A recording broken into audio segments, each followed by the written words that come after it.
Boa noite a todos. Boa noite. Muito bem, uma alegria estarmos juntos mais uma vez no estudo da obra Boa Nova. Hoje é o nosso estudo de número 82.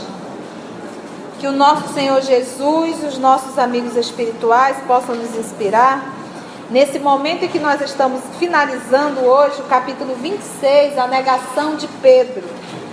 Então, a semana passada nós estudamos exatamente o momento da prisão e a atitude de Pedro. Então, Jesus, o nosso Senhor Jesus, já está preso e todos fugiram, mas Pedro e João, o evangelista, decidiram realmente ficar próximo e acompanharem Jesus, sem se exporem. Mas pelo menos acompanhar de longe para saber se em algum momento eles poderiam fazer algo. Então Pedro ficou ali acompanhando de longe e João Batista também. Mas chegou um momento que João Batista, olha lá, João Batista se preocupou com quem? Com a mãe de Jesus. E ele disse: eu vou avisar Maria, a mãe santíssima, a mãe Maria, que Jesus está preso. Aí você entende lá na frente por que Jesus confiou a mãe dele a João? Porque ninguém lembrou de avisar a mãe que o filho estava preso. Mas ele se preocupou, largou Pedro lá e disse: vou avisar a mãe. Então, em verdade, João não fugiu. Então, só voltando um pouquinho, diz assim: Pedro e João compreenderam que as autoridades do templo imprimiam caráter popular ao movimento de perseguição ao Messias, vingando-se de sua vitória na entrada triunfal em Jerusalém, como uma nova esperança para o coração dos desalentados e oprimidos. Depois de ligeiro entendimento, o filho de Zebedeu, que é João, voltou a Betânia, a fim de colocar a mãe de Jesus ao corrente dos fados, enquanto Pedro se misturava à aglomeração, de maneira a observar em que poderia ser útil ao Messias. A qualquer momento, se Jesus começar aqui um bafafá, eu na hora levanto, puxo a espada e vou defender. O ambiente já estava então preparado pelo farisaísmo para os tristes acontecimentos do dia imediato. Em todas as rodas falava-se do Cristo como de um traidor ou revolucionário comum. Alguns comentadores mais exaltados o denunciavam como ladrão, ridicularizava-se o seu ensinamento, zombava-se de sua exemplificação, e não faltavam os que diziam em voz alta que o profeta Nazareno havia chegado à cidade chefiando um bando de salteadores. O velho pescador de Cafarnaum sentiu a hostilidade com que teria de lutar para socorrer o Messias e experimentou um frio angustioso no coração. Sua resolução parecia vencida. A alma ansiosa se deixava dominar por dúvidas e aflições. Começou a pensar nos seus familiares, em suas necessidades comuns, nas convenções de Jerusalém, que ele não poderia afrontar sem pesados castigos. Então, aí nesse momento, ele estava fazendo um pensamento vertical ou horizontal?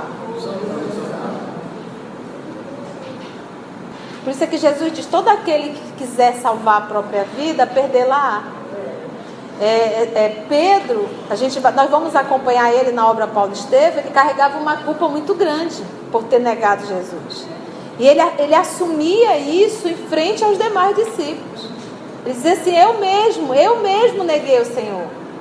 E sei o quanto isso me doeu e dói. Ele fala isso a Paulo. Ele fala isso. Essa é uma dor que eu vou carregar. Eu neguei um amigo. Então Pedro começou a pensar nos seus familiares, em suas necessidades comuns, nas convenções de Jerusalém, que ele não poderia afrontar sem pesados castigos. com o cérebro fervilhando de expectativas e cogitações de defesa própria, olha aí a racionalização, tentando justificar, na verdade, o medo de morrer, o medo de sofrer. Então ele começou a racionalizar, transferindo: não, eu sou um pai de família, né? Minha esposa precisa de mim, meus filhos precisam de mim, a sogra precisa de mim. O que ele está fazendo? Ele está racionalizando para não dizer: eu estou com medo mesmo, pavor de ser preso e de ser trucidado aí dentro. Por isso é que Jesus diz: Pedro, o homem não é mau, é frágil. Então ele diz assim: com o cérebro fervilhando, não o sentimento, não o coração, não a emoção, mas só a razão. Com o cérebro fervilhando de expectativa e cogitações de defesa própria, penetrou no extenso pátio, onde se adensava a multidão. Misturou ali na multidão. Para logo uma das servas da casa se aproximou dele e exclamou surpreendida: vou fazer a serva. Não és tu um dos companheiros deste homem? Indagou, designando a cela onde Jesus se achava encarcerado. Então, lembra que Jesus já está numa cela e ele consegue enxergar tudo o que está acontecendo aqui fora. E quem está aqui fora consegue ver o que está acontecendo lá dentro. Não és tu um dos companheiros deste homem? O pescador refletiu um momento e, reconhecendo que o instante era decisivo, respondeu dissimulando a própria emoção: estás enganada, não sou. Em momentos antes, lembra que ele estava racionalizando. É igual quando você é uma pessoa gananciosa, que aí você diz assim, uma pessoa avarenta: não, eu estou economizando que é para os meus filhos. Porque afinal de contas, quando eu morrer, eu tenho que deixar uma herança. Mas não consegue realmente reconhecer que aquilo é avareza própria. Aí justifica na criança. Porque o bom realmente seria se eu conseguisse entender que eu sou avarento. Aí sim eu poderia trabalhar. Que eu sou uma pessoa extremamente avarenta. Ou uma pessoa apegada, uma pessoa, e aí ela não faz esse movimento de projetar no outro, nem encrenca que é dela. Enquanto nós não fizermos esse movimento de realmente reconhecermos as nossas perebas morais, nós vamos sem poder cuidar. Não vamos cuidar das perebas. Eu tenho que primeiro reconhecer a pereba que eu tenho. Olha, eu tenho essa pereba aqui, moral, e eu preciso tratar dela. Então eu vou dizer: não tenho pereba não, isso aqui é só uma manchinha assim de leve, que isso aqui se resolve. Aí não tem mudança. Então o que ele fez? Justificou.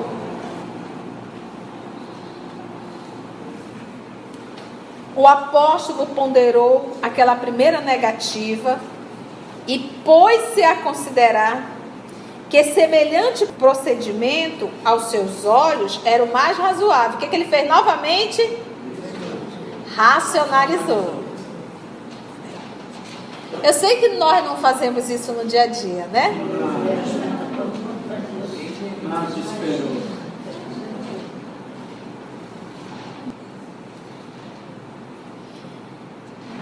Aos seus olhos era o mais razoável fazer. Mas imagina, eu vou aqui dizer que eu conheço ele, vou ser preso, vai ser 2 ao invés de 1. Porquanto tinha de empregar todas as possibilidades ao seu alcance a favor de Jesus. Olha o que é o ego aí. Então assim somos nós. Quando nós vamos fazer uma conversa com alguém, que você fala, a pessoa justifica, você fala: cale sua boca, você está perdendo tempo. A pessoa não quer e não está afim de mudar.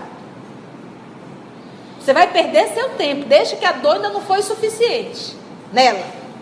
Quando a dor for, vai parar. Isso falando em relação ao outro. E nós somos assim mesmo. Nós fazemos a mesma coisa. A gente de repente se questiona, aí a gente vem e justifica. A gente justifica. Realmente eu estou certo. Por isso o Evangelho diz: seja indulgente para os erros alheios e severos para com os vossos. Por quê? Eu apontar o erro do José Paulo não me torna melhor, me torna pior. Porque uma coisa é eu comentar, outra coisa é eu divulgar o erro dele. E eu sinto prazer nisso, porque eu quero denegrir a imagem dele. Eu fico divulgando. Isso vai me comprometer. Agora, eu chegar com o José Paulo e falar de um defeito dele, na condição de um amigo, e com o intuito não de humilhá-lo, mas de ajudá-lo, isso é um ato de amor. Agora, se o José Paulo não quer ouvir, eu tenho o dever de calar. Então, ele diz, olhar o defeito do outro é na condição de divulgar, na condição de julgar. Então, seja tolerante. Mas você pode chegar com um amigo e dizer, amigo, pega leve, tu está te perdendo. É diferente, entendeu? Agora, para comigo, seja severo. Severo por quê? Então, no primeiro momento, se eu divulgo o mal do Zé Paulo, eu estou me enrolando com a lei. Agora, se eu chego para o Zé Paulo com o intuito de auxiliá-lo, de dar um toque, isso é um benefício. Isso é, a minha intenção é boa. Por mais que ele não queira, eu vou respeitar. Agora, para comigo, não, eu não posso justificar. Eu tenho que me avaliar. Olha, eu posso até não acertar. E Pedro aqui estava se justificando. E se justificando ao ponto de se achar certo. Para ele estava certo. Ele diz assim, ó. Estás enganado, não sou. Então ele diz assim, porquanto tinha de empregar todas as possibilidades a seu alcance a favor de Jesus. Olha aí. Fingindo despreocupação, o irmão de André se dirigiu a uma pequena aglomeração de populares, onde cada qual procurava esquivar-se ao frio intenso da noite. Aquentando-se, é isso? De aquecer, né? Aquentando-se junto de um braseiro. Ficou aquela aglomeração ali. Novamente, um dos circunstantes, reconhecendo, o interpelou neste termo. Então, vieste socorrer o teu mestre? Que mestre? Perguntou o pescador de Cafarnaum, entre receoso e assustado. Nunca fui discípulo desse homem. Que mestre? Nunca fui discípulo desse homem.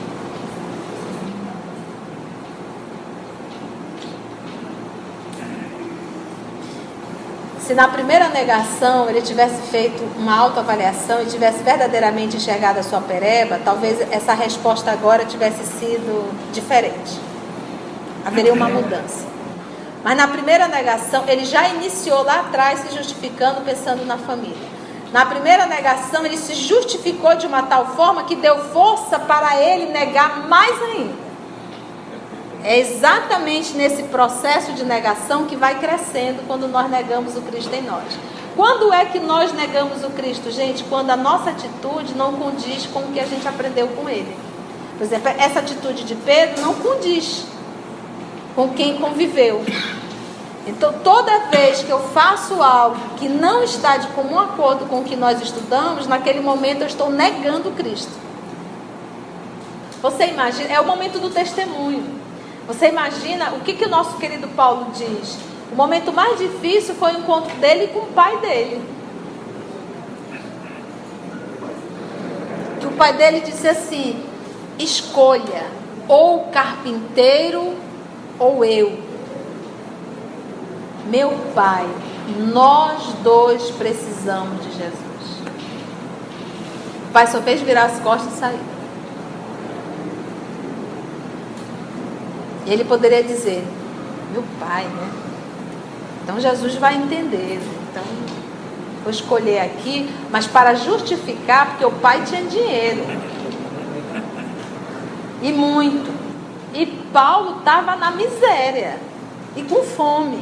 E com febre. Então ele poderia naquele momento, não. Jesus vai entender. Afinal de contas, honra teu pai e tua mãe. Então nesse momento, né? Ia ficar, mas escamoteando na verdade, que na verdade era medo de enfrentar a miséria. É esses mecanismos que nós temos que estar muito atentos. Como todos os dias, gente, é dado caneta e folha de papel em branco. E a vida está nos dizendo assim: escreve a tua história. Pode até estar programado para aparecer um doido 2 horas da tarde e fazer um escândalo contigo. Mas não está programado como tu vais agir. Tu pode fazer um esforço e contar a história totalmente diferente. Mas como o Papai do Céu nos conhece, ele já sabe o que vai ser. Não que ele determine, mas sabendo quão fraco é a nossa vontade e o quão orgulhosos ainda somos. Então, tal qual um professor aplica uma prova, ele sabe quais são os alunos que vão tirar boas notas. E ele sabe aqueles que não vão porque não têm interesse por ela. Que mestre? Perguntou o pescador de Cafarnaum, entre receoso e até mesmo assustado. Nunca fui discípulo desse homem.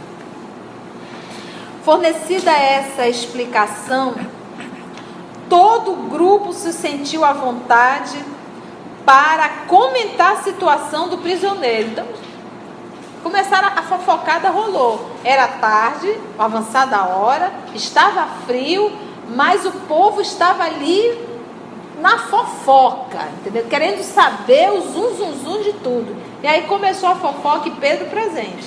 Lembra que algumas horas atrás ele decepou a orelha do mal. Fornecida essa explicação, todo o grupo se sentiu à vontade para comentar a situação do prisioneiro. Longas horas passaram-se para Simão Pedro, que tinha o coração a duelar-se com a própria consciência, sentimento e razão.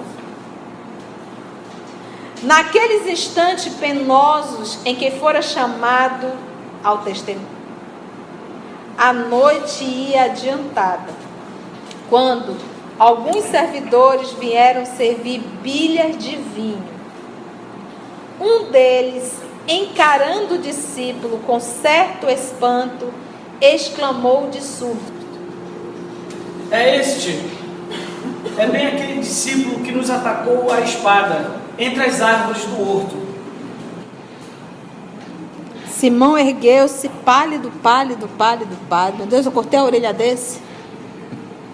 E protestou: Estás enganado, amigo. Vê que isso não seria possível. Lembra de foi à noite, escuro, né? Então, terceira negação. Logo que pronunciou sua derradeira negativa, a última negativa, os galos da vizinhança cantaram em voz estridente, anunciando agora a madrugada. 4 horas da manhã. Pedro recordou as palavras do mestre e sentiu-se perturbado por infinita angústia. O que era isso? Remorso, culpa, dor moral.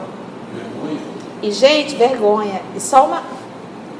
Jesus dormia na casa de Pedro.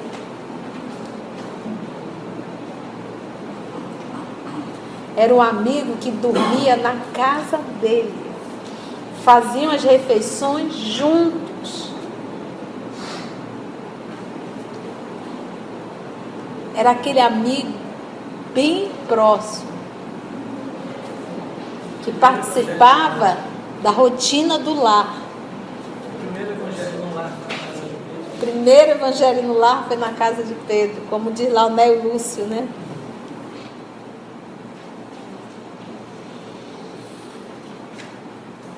Pedro recordou a palavra do mestre e sentiu-se perturbado por infinita angústia. Levantou-se cambaleante e, voltando-se instintivamente para a cela em que o mestre se achava prisioneiro, viu o semblante sereno de Jesus a contemplá-lo através das grades singelas.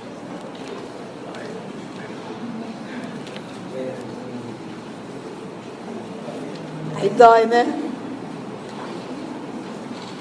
O rosto sereno de Jesus. Para pensar. Sócrates veio 500 anos antes do Cristo, enviado por Jesus. Sócrates, que não é maior que Jesus, foi um enviado. Jesus mandou vários antes da vinda dele para preparar o ambiente. Quando Sócrates estava preso, a esposa dele foi visitá-lo. E apavorada porque ele estava preso. Você está preso? Eu preso? Eu sou livre. Preso está quem me colocou aqui dentro. Coitada, ela não entendeu nada, né?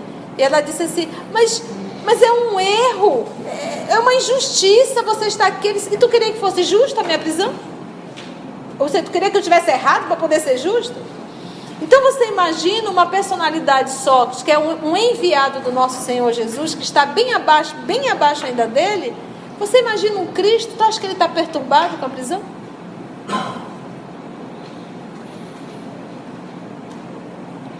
Então Jesus estava ali sereno.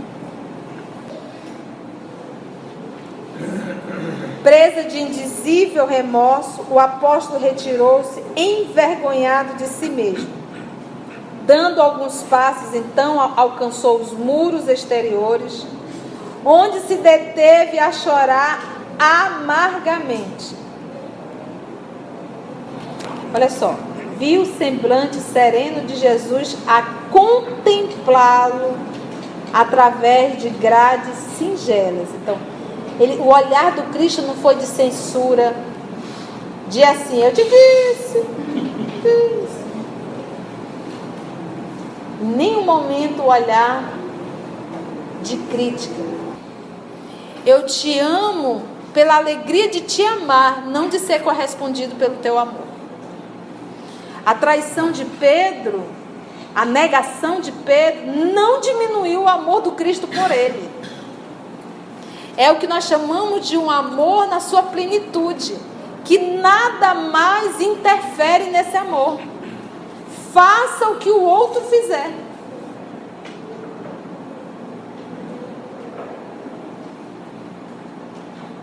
Entendeu? Então, essa é a nossa meta para o futuro. Enquanto isso, nós estamos ainda aprendendo a lição do beabá do perdão. Porque ainda nós nos sentimos ofendidos. E a lição do perdão é uma lição muito difícil.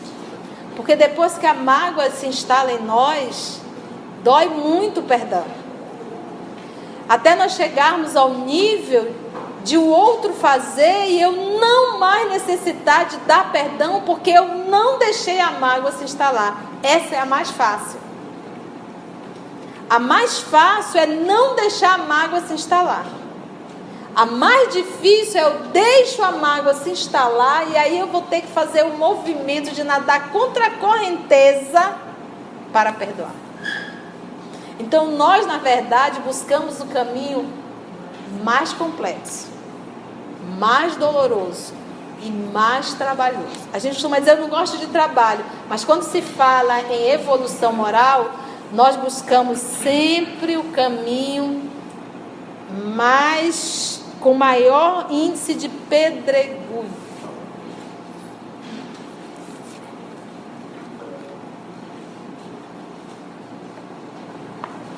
Ele, Pedro, que fora sempre homem ríspido e resoluto, que condenara invariavelmente os transviados da verdade e do bem, ele criticou Jesus, que Jesus conversava com prostituta. Que nunca conseguira, olha só, os transviados da verdade e do bem, que nunca conseguira perdoar as mulheres mais infelizes, falando da adúltera, ali se encontrava, abatido como uma criança, em face da sua própria falta.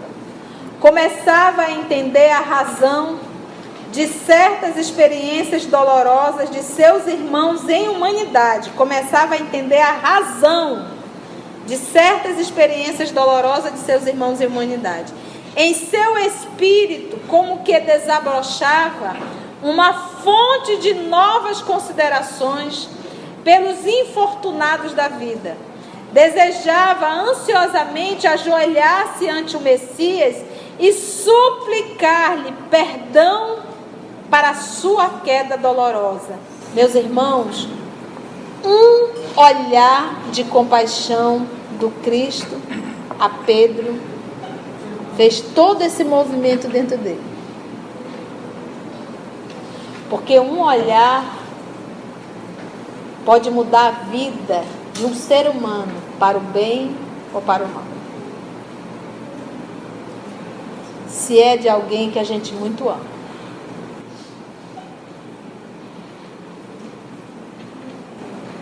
Olha o que despertou nele. Em seu espírito, como que desabrochava uma fonte de novas considerações pelos infortunados da vida. Desejava ansiosamente ajoelhar-se ante o Messias e suplicar-lhe perdão para a sua queda dolorosa.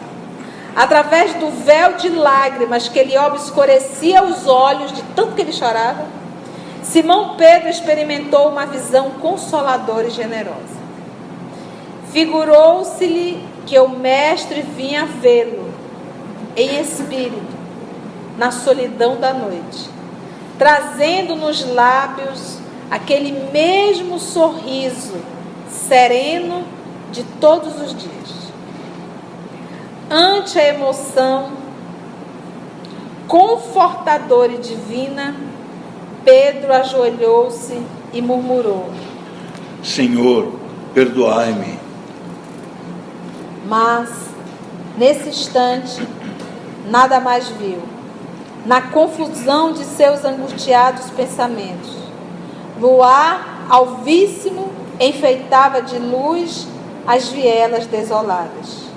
Foi aí que o antigo pescador refletiu mais austeramente, lembrando as advertências amigas de Jesus, quando Jesus lhe dizia: Pedro, o homem do mundo é mais frágil do que perverso.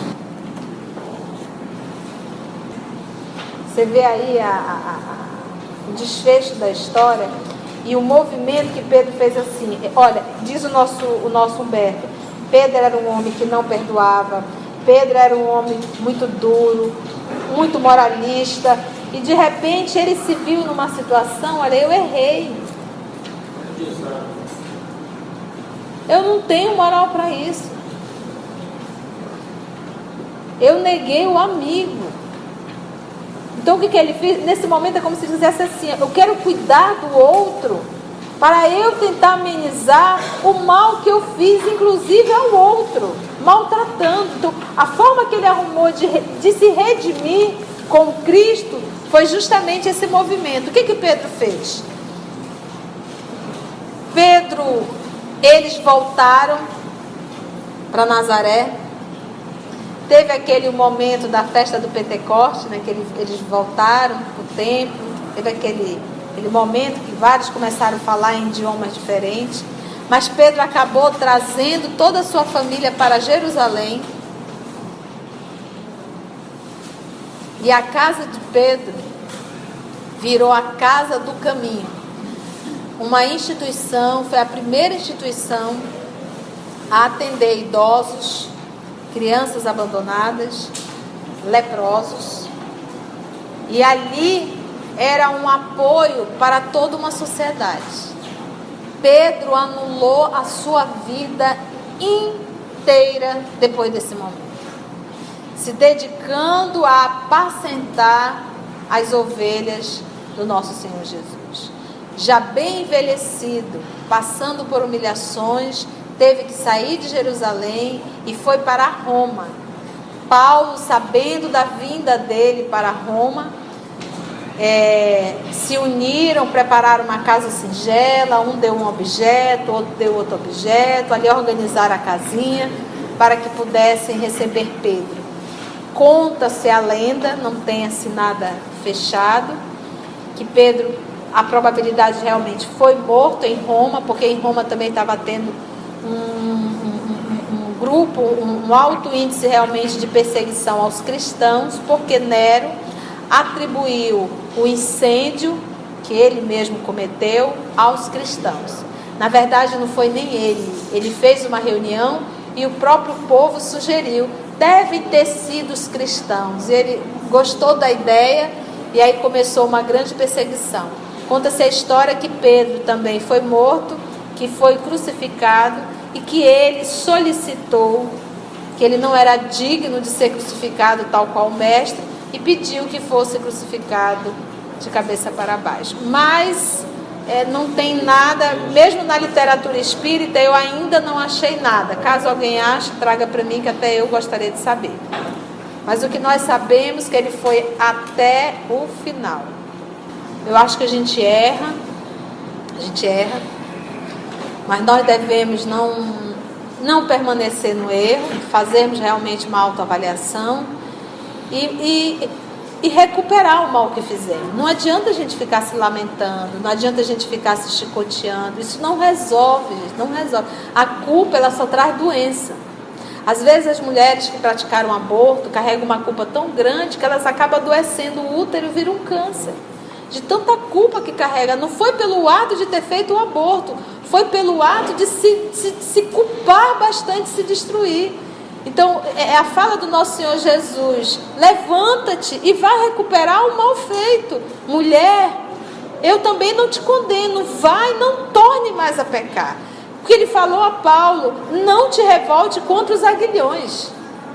Eu avalio minha vida, eu vejo os meus erros, eu tenho que avaliar, é necessário, e dizer: a partir de hoje eu não vou mais repetir isso. Eu não vou mais repetir. Chega. Eu não quero mais me comprometer. Pronto. Então vamos agradecer ao nosso Senhor Jesus.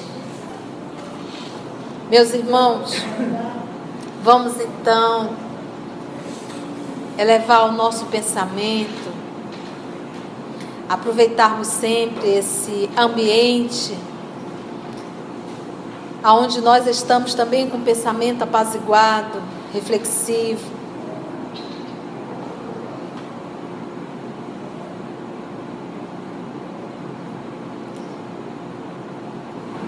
Senhor da vida,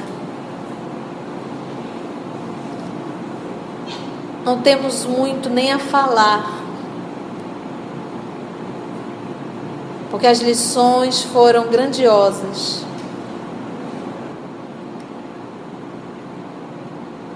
O nosso pedido vem se repetindo há vários anos, te pedindo que nos dê força para evangelizar esse homem velho que habita em mim.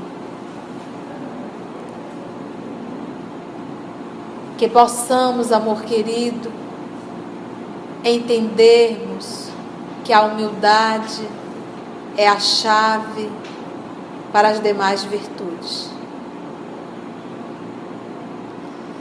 E que essas lições pequeninas que o Senhor nos manda no dia a dia,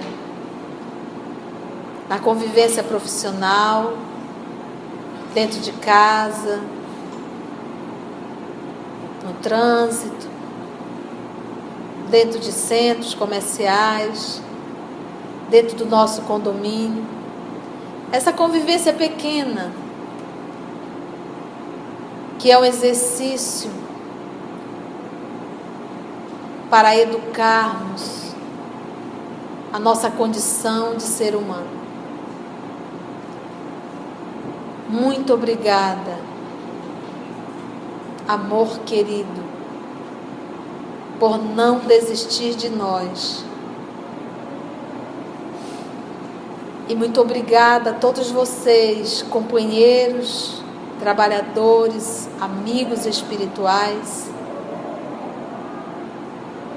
que sempre com tanta disposição e alegria nos ajudam, nos inspiram nesse trabalho. Obrigada Deus nosso Pai, Jesus, nosso Mestre, e a todos vocês, amigos espirituais. Nos ajude.